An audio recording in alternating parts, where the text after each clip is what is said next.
Bismillahirrahmanirrahim. Assalamu alaikum. I'm Shahzadi Samra for the course of African Literature, and the course code is ENGL 4117. So today we are going to discuss about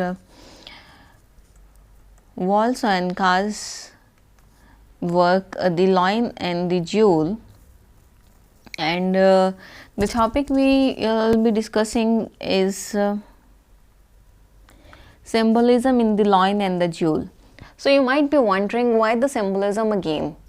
It's actually because prior we discussed the symbolism that was not the in depth, that was as this basically it was the study of the symbolism and the major symbols, but today we are going to study the symbolism in the Lion and the Jewel deeply, and we'll get to know that which symbols are traditional symbols and which symbols depict modernity, and why do we call them modern symbols. So, in order to understand all this, you must know about, you must be familiar, and you are, I'm sure you are familiar with the concept of the symbolism. As in the previous two, there are in lectures from the previous lecture, there are two lectures in which we have already discussed about the symbolism. And it was a movement that the French poets, they started it because the people were not giving any freedom of expression to the artist. That is why there was need for the symbolism, and people or the authors or writers, they started using symbols in order to convey their message. So in order to understand the meaning or the message of the author or the writer, it is necessary for the reader to understand and the symbolism and their importance, to understand the concept of the symbols. So African writers, they are using not just the words, but their writings are highly symbolic. Means they are representing reality through symbolism, and due to the symbolic pluralism, there is a proliferation of definition of symbols, and it is quite difficult to explain symbolism in just with one definition. So there are many definitions, and basically to sum up, we can say it is the representation of things by using symbols, and expression of things, or like a thing stands for revelation of things, indication or depiction of things. So in a specific sense, like it is ordinarily defined as a thing recognized as normally, typifying, representing, recalling something of the great practical importance by possession of analogous qualities or by association in fact or thought. Like this includes objects, activities, relations, events, gestures, and many other special units in the ritual situation. So to the Lion and the Jewel, this work, like Wol-Soyinka's work, this work, it contains many symbols. It is repleted with symbolism or symbols, and through the figures of speech, the colors, the acts, the dances, the songs, the mimes, and many other things. Like Wol-Soyinka, he attempts to catch readers' attention about the clash between tradition and modernism by using these symbols, and it is quite obvious in the work. So the tradition and modernity are jostle for place on the African continent. So we will be discussing about like showing and discussing the foremost symbols that depicting the tradition, and secondly the ones that depict the modernism in the play. So there comes the traditional symbols.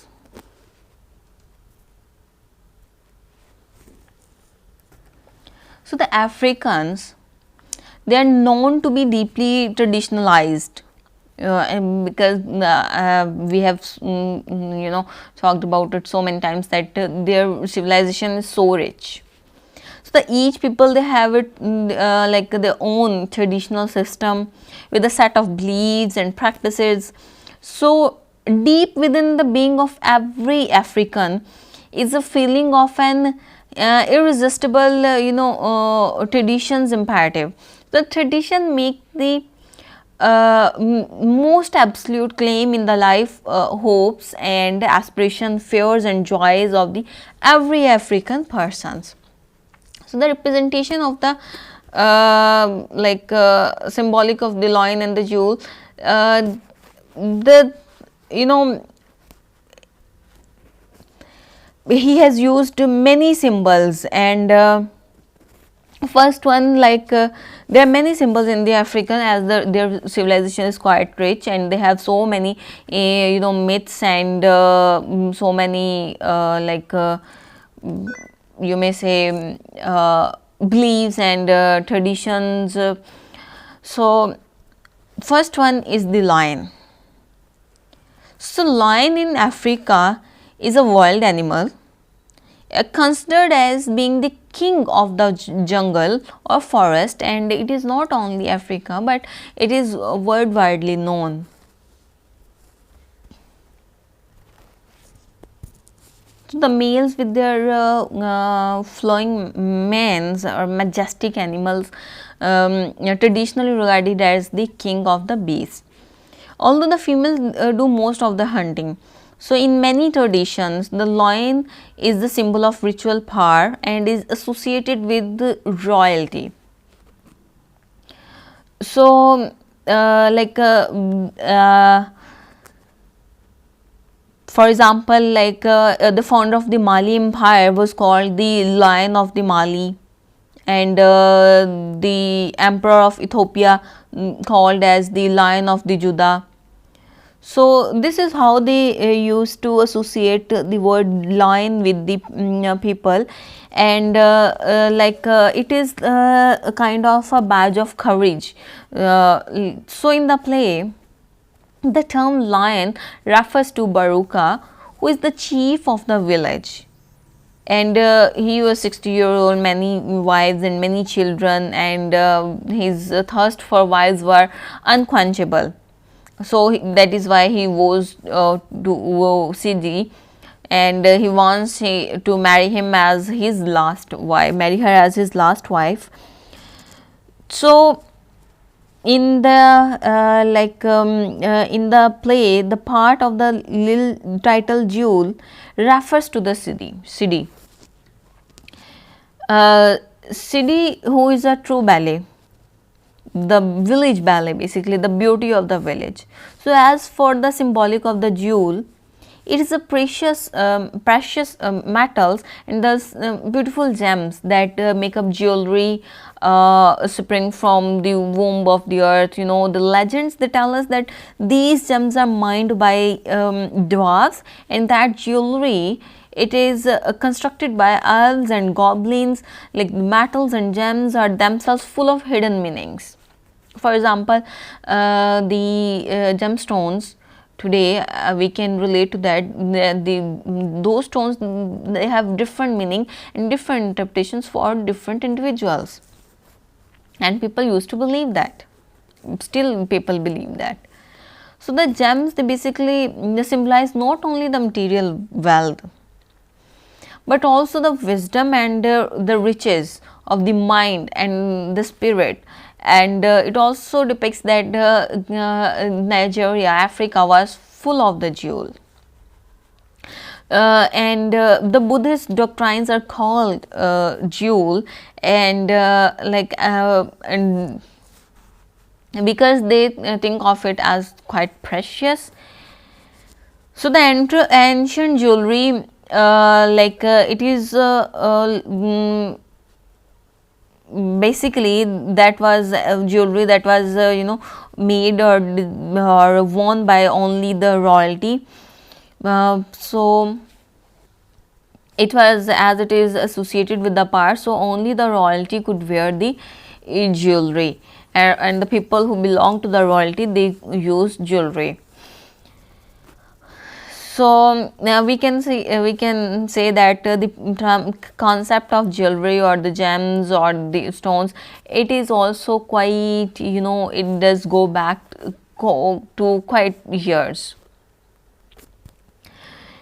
So the jewelry, it was so important to the people that people used to bury them with their jewels. It is not only considered as the decorative, it is also considered as the functional, like for hanging on the clothes, for as pins or brooches, etc. And it is also, the jewelry, it can also take the form of protective amulets or talismans, everything. In the writer we are going to discuss in the next lecture, the Ben Rokri, he talked about the talismans and the amulets or the charms, just to keep the evil eye away. And even in these days, in the modern era, we do believe, the people, many people, they believe in those things, and they wear those things in order to protect themselves. No, although the Allah is the only one who can save us from many things, not these gems and stones, but beliefs, they vary from people to people or person to person. So coming back to the topic, I was telling that jewelry, it denotes the status or membership of a group or tribe. Like the kind of jewelry they used to wear, it will tell that who the wearer is and from which tribe he belongs to. So we can say this is the main reason. This was the main reason for Baroka, the lion, the chief of the village, to marry the Sidi, because she was the jewel, and he wanted to enhance his collection of jewelry. Jewelry means wives, and in order to shine that collection, in order to enhance the beauty of that collection, he wanted Sidi, he wanted to marry Sidi, and also because the fame of the Sidi was rising all over in the village. So but the play, this work, it basically deals with the conquest of Baroka for Sidi's love, and such a conquest in romance is always worked by unwilling, like there is always a rival in every love story, and in this case it is Lakunle. So he is stubborn and known in the play as the one who embraced modernity, and he was also interested in marrying the Sidi. But in order to marry the Sidi, they both have to pay the bride price. So if they ever actually, because if they are ever actually interested in marrying her, they both would pay the bride price. Some traditional ceremonies should be hosted, and these traditional celebrations are symbolic in African traditions. So the concept or the practice of bride price, it has different meaning, or different methods or strategies to fulfill in different cultures. In fact, in the modern day, we still do pay a bride price by no, we don't pay a bride price actually, sorry about that, but we do carry dowry. Like okay, leave that. So back to the point.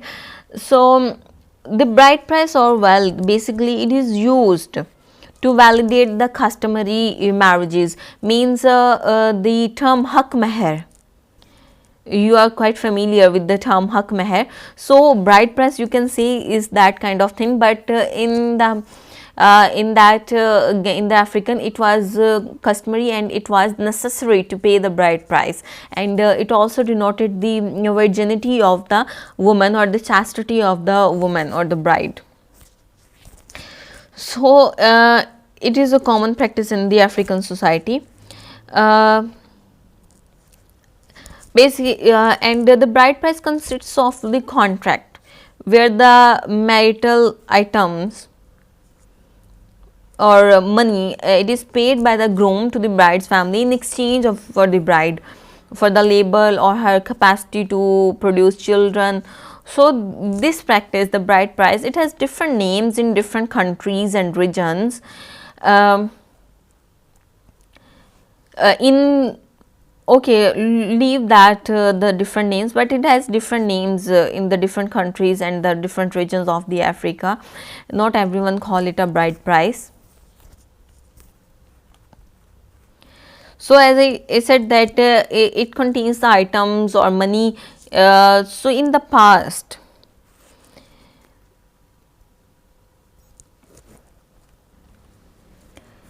this tradition of bride price is basically that is operated in the form like in order to give formal recognition to the marriage, or protect wives against abuse, or to stabilize the partnership, or to stabilize the relationship between two families together. But today, however, the practice, it appears to have become commercialized, and it have lost so much of its traditional value in many instances.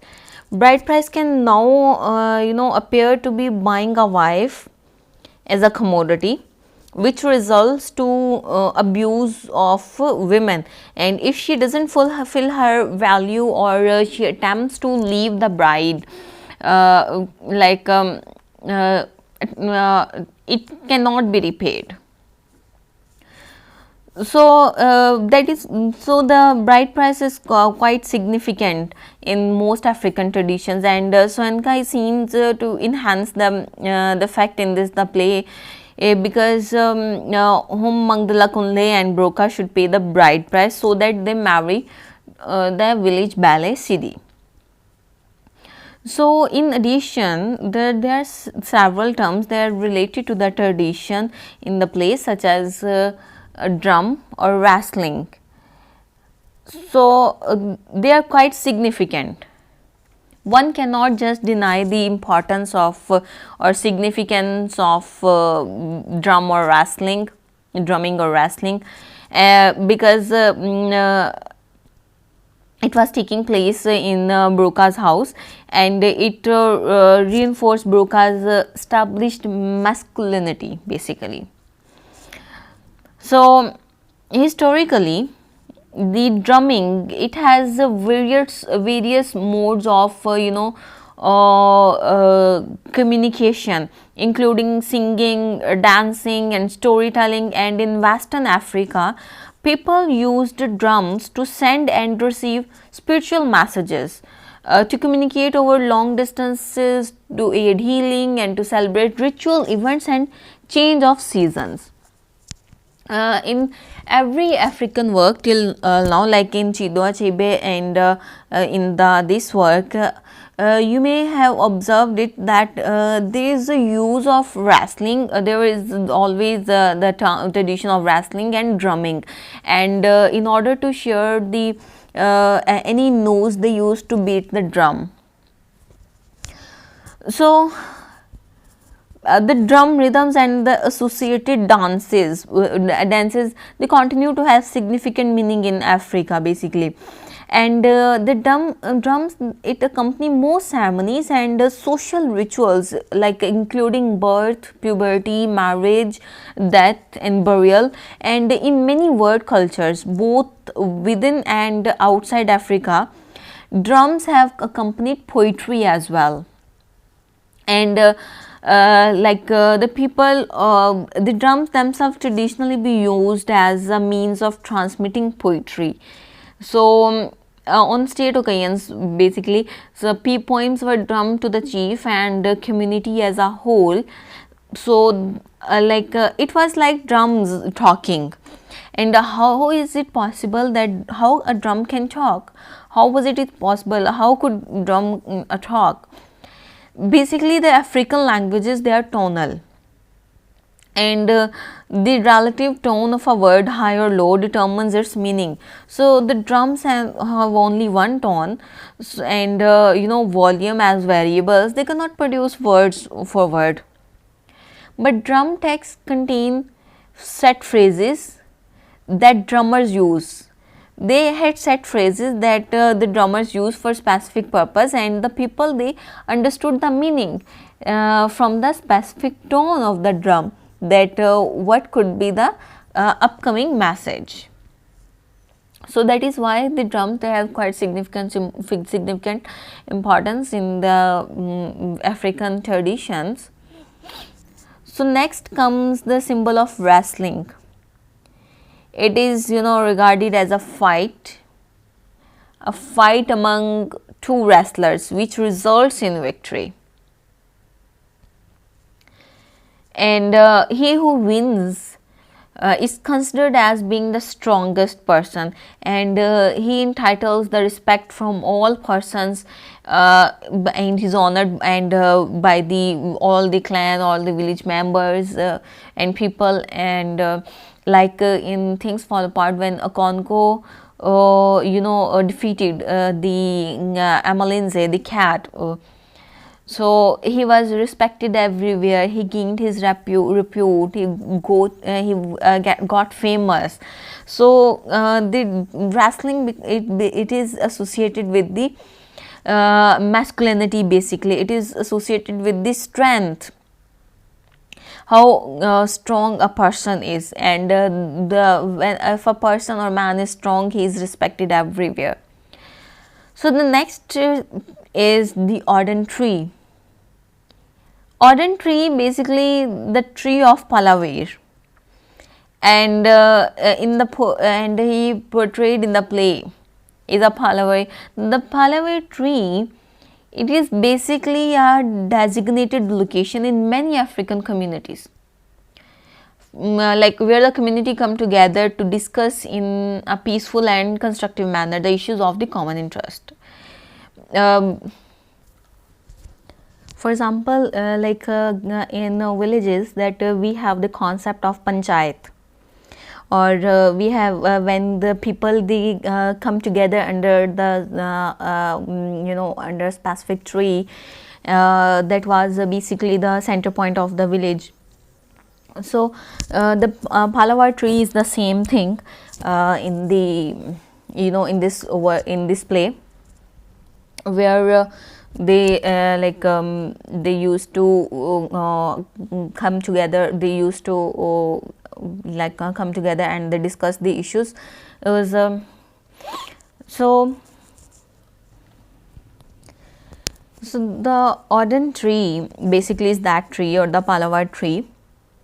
So at times the Palavar tree may also transform into a stage for performance and storytelling, and in the recent days has a symbol of peace and reconciliation as well, and belief that one can change and accept a compromise, and basically this tree, like a village life is regulated under that tree, under that Palavar tree, like we have assembly houses where they come together and they make decisions, and same is the case with the Palavar tree, that the people, they come together and they used to make decisions about the village and about the regulation of the village. So how it regulated the weddings, the disputes, the young man's or woman's good behavior or bad behavior, and good or bad harvest, news from the parents of neighboring villages, like protecting the village from witchcraft, everything else, everything they used to discuss under that tree. And Palavar tree is a mechanism that maintains social order and social cohesion. Uh, it is known as the instrument for crisis management and conflict, where which people can use in the time of need, and they come together to solve certain issue. So it is a system of social control basically at the heart of communities, that aim to weaken the following, means the drug, the smoking, the alcohol, the rural exodus, the moral deprivation, witchcrafts, disputes, and disagreements, everything else. It can be discussed under the which, and it's a fundamental philosophy is a peaceful coexistence and self monitoring of the village. So the next is the Sango. Sango is the basically called ruler, Yoruba Orisha, ruler, wielder of justice. He also uses thunder and lightning to enforce justice. Basically, you may say it was a ruler, or you may say they're kind of god or deity or a spirit, who uses thunder and lightning whenever someone calls to him. So he is evoked several times in the text. And first, when Sadiku, she uses him, she uses the Sango to threaten the Lakunle, and second time she evokes him when she is declaring, or she is throwing trumpets, or exulting over the Bale's importance. So she was saying, "O Sango, my lord, who has possessed your lightning and ran like a fire through that lion's tail?" Lion means Baruka. So in the third time, when the Baroka mentions him, when he tells Sidi on his Sidi his views on progress, like among the bridges and the murderous roads, below the humming birds, which smoke the face of Sango, dispenser of the snake tongue lightning. This was the third time when it was the Sango was mentioned in the work, because and he was describing, the Baroka was describing the reason why he is against the progress and how he views progress basically. So the fourth time, when Lakunle, he angrily evokes Sango when he hears what has happened to Sidi. Let Sango and his lighting keep out of this. Every time he is mentioned, the character mentioning him is either talking about justice, retribution, or revenge. So, the interesting thing is Lakunle, who is who used to appear, or who used to be who liked to be modern. He even used the Sango, means although he was becoming modern, but he didn't forget his traditions. So the next, these are the symbols that are traditional symbols that represent tradition as well. So now we'll move on to the modern symbols, like the symbol which depict the modernity in the play. So the modern symbols, basically it was considered that the Western modernity, it was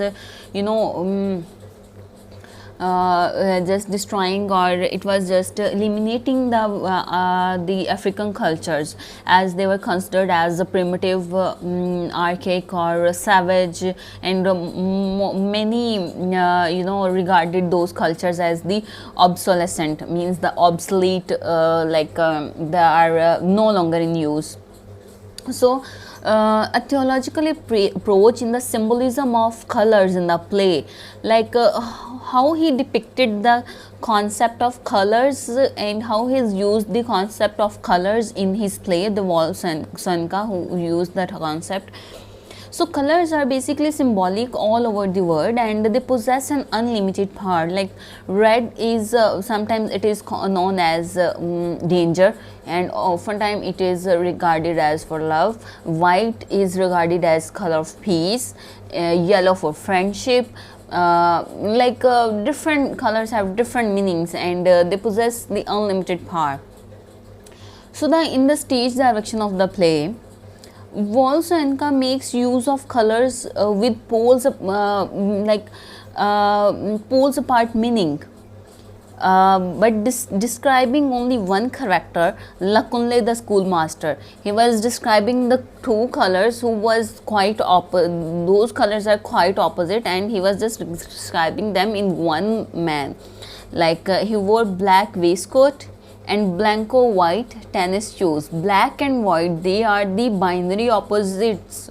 It shows the binary opposition, and binary oppositions are very important in the westerns. So he was just trying to get across the two, he wanted to make this thing aware to readers that the two sides spirits that maternity has. So for early Christian theology, white and black formed a pair of opposite, and they often represented the colored expression of good and evil, or light and darkness, or day and night. So that is why it is symbolic. And in Christianity they had no notion of negative white, but they had notion of negative black only. So that is why the black is considered as the vices, and the white is considered as the virtue. So it was the concept, and he just brought the concept together. Means he just eliminated the binary opposition, blanco white. He mixed them together. The white is also used for the symbol of purity, and for Holy Friday. So he used it, but that is why it is called the theological approach. Because in theology these symbols, they have different meaning, these colors, they have different meaning, but what the Wolfsonka did, he just eliminated those notions associated with the meanings.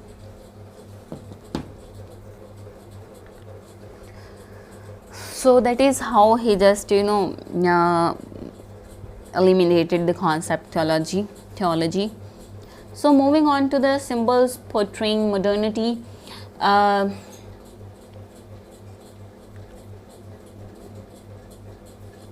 Modernity basically, like the human, you may say that basically the ideologies or the ideas that are mobilized by the modernity to think, and become making yourself aware of it, and everything. So it is basically a concept, and getting to know it is, and adopting it, it just automatically becomes the modern society. So the community and the modernity traditionally constitute a pair of opposite basically. So there are many ambivalent effects. For example, when the colonizers came to the the places they colonized, there were the ambivalence, because ambivalence means there was ambiguity, means vagueness, there was unclarity, because the people because the colonizers to the people, those people were unaware of those things which they were introducing, they were making them aware of. So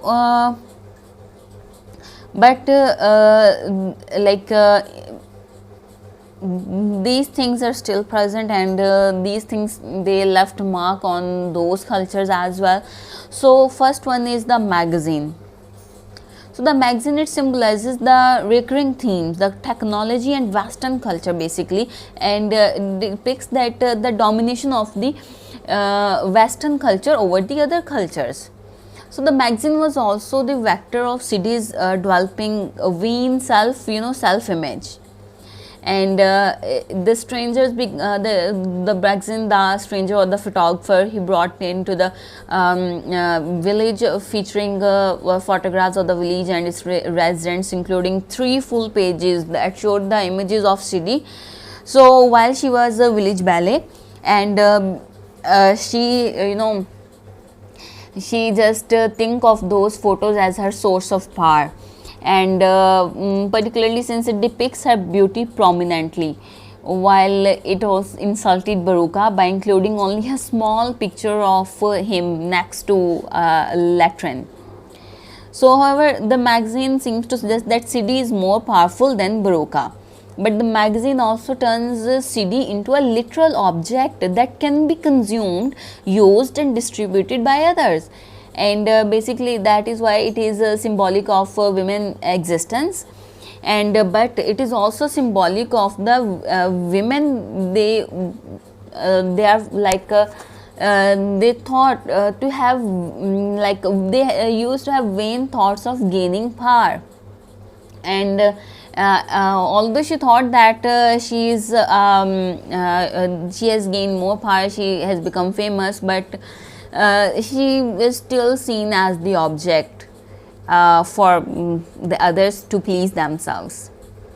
So the next one is the postage stamps, specifically the ones that Broca plans to print, featuring Sidi's photographs, are symbolic of the most effective way for Africa to modernized sorry, but at least for Soyinka's opinion. So unlike railways or unions, which Broca sees being forced on the people, so stamps and the development of the postal system represent a way to embrace progress for him and modernity, without completely appending or forsaking their village life or village tradition. So stamps are modern Western invention, but they are also something that Broca can use on his own terms. So they will allow him to dictate how, when and how much the village progresses. So those stamps basically they will give him an other power, although he also has power, but it will also give him a power outside the village. That is why he was not opposing that invention he was using, and he was also, this invention, the postage stamps, was giving him two-way benefit, like in marrying Sidi and gaining more power. So that is why he was not against it, and he says that he knows when and how to embrace modernity. So the next one is the railroad. It represents Western civilization advancements in technology as well. Apart from the Western civilization advancement, it also represents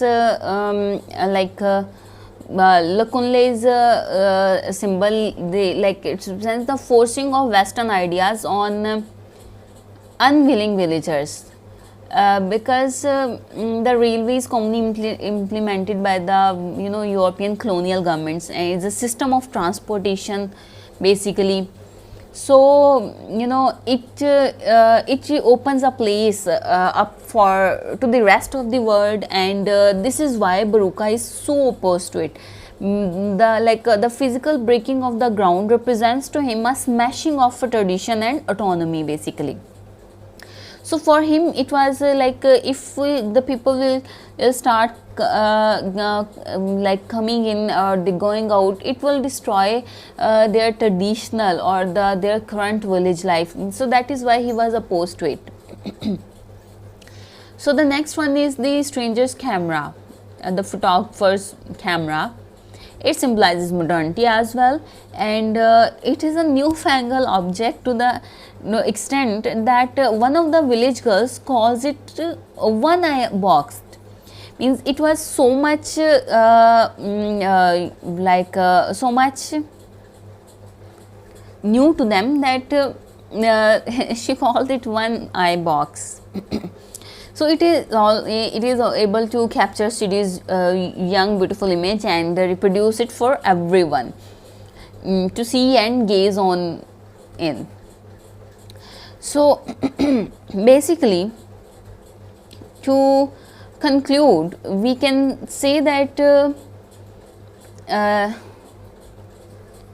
like based on the analysis of the symbolism in the play, it could be concluded that modernity has negative impact or destroying effect and on traditions, due to the fact that Africans are all amazed by modernity. As a result, leads to the abandonment of the African cultural values, which could affect African offsprings. So through the symbols of colors, the lion, the jewel, the drums, the wrestling, the bride price, the Odin tree, the thunder and Sango, the magazine, postage stamps, the railroads, or the camera, like he is depicting the hidden messages which he like Volsenka, which he wants to get across the readers. He is depicting hidden messages, how modernity was taking place and how it was replacing things. It was replacing traditions in the